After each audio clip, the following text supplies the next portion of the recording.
अब ये जो हम सेगमेंट आपके सामने लेकर आए हैं, ये सिर्फ बड़ों के लिए नहीं बल्कि हमारी आने वाली छोटे बच्चों और नस्लों के लिए भी है कि हम बच्चों को लेके तो चले जाते हैं मस्जिद, लेकिन बच्चों को नमाज की रकात की तादाद के बारे में इल्म नहीं होता कि भाई बस वो तो वालिद साहब या दादा जान या भाई जान या कोई भी बड़े या छोटे के साथ अगर चले जाते हैं मस्जिद तो उनको देखकर जिस तरीके से वो अदा करते हैं उनकी तरीके से जो है वो नकल करने की कोशिश करते हैं। वो सजदे में तो सजदे में चले जाते हैं, वो अगर रुकू में तो रुकू में है, बस औकात वो सजदे में ही रह जाते हैं।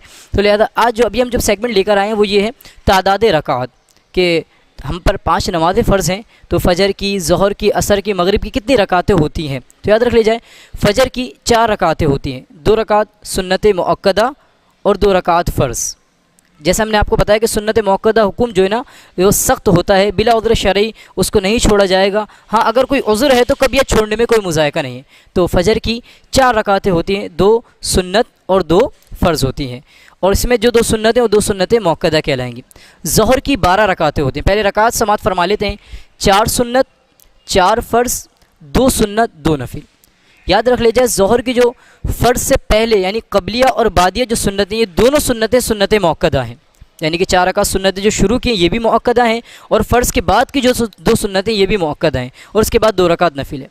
असर की कुल 8 रकातें होती हैं, 4 सुन्नत और 4 फ़र्ज़। असर की फ़र्ज़ से पहले की जो सुन्नतें 4 हैं वो सुन्नतें गैर मुअक्कदा हैं। शरीयत में अगर पढ़ेंगे तो मुस्तहब है, उसको मंदूब कहा गया है, बाइस सवाब है। अगर नहीं भी पढ़ते तो कोई किसी किस्म की कबाहत तो नहीं, लेकिन हमेशगी इख्तियार करनी चाहिए। इंशाअल्लाह मैं आपको सुन्नतें गैर मुअक्कदा के बारे में आखिर में समाअत फरमाता हूँ, 1-2 जुमले। मगरिब की 7 रकातें होती हैं, 3 फ़र्ज़, 2 सुन्नत, 2 नफिल, और फ़र्ज़ के बाद की जो 2 सुन्नतें ये सुन्नतें मुअक्कदा हैं, बिला उज़्र शरई इनको भी तर्क नहीं किया जाएगा।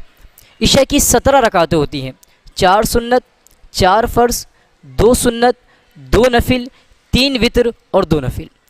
इशा की जो 4 फ़र्ज़ से पहले की जो 4 सुन्नतें हैं वो सुन्नतें गैर मुअक्कदा हैं, और फ़र्ज़ के बाद की जो 2 सुन्नतें हैं वो सुन्नतें मुअक्कदा हैं कि उनको बिला उज़्र शरई तर्क नहीं किया जाएगा। फिर 2 रकात नफिल हैं, फिर वितर है।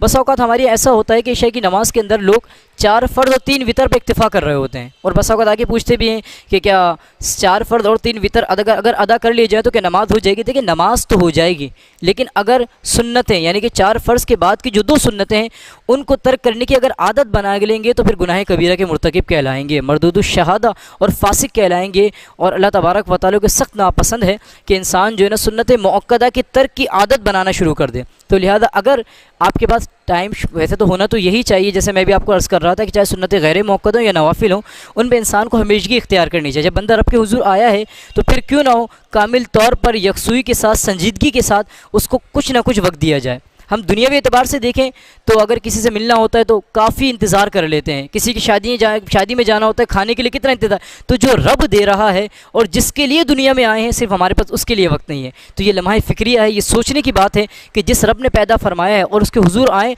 तो वो बड़ा नवास्ता है, और हम यकीनन उसके ख़जानों में कमी नहीं है। तो लिहाजा जब मस्जिद आए तो फिर टाइम टेबल नोट करके नहीं आए। ये नहीं हो कि फ़र्ज़ पढ़े और फ़ौरन निकलने की कर रहे हैं, अभी दुआ भी नहीं हो रही, अभी सलाम भी फेरना है, सलाम फेर कर फारिग हो चुके हैं। तो ये नहीं होना चाहिए। जब नमाज के लिए आ गए हैं तो कामिल तवज्जो के साथ और खुश इल्हानी के साथ, खुश तबई के साथ नमाज़ पढ़ें, और फिर वक्त पर नज़र ना करें।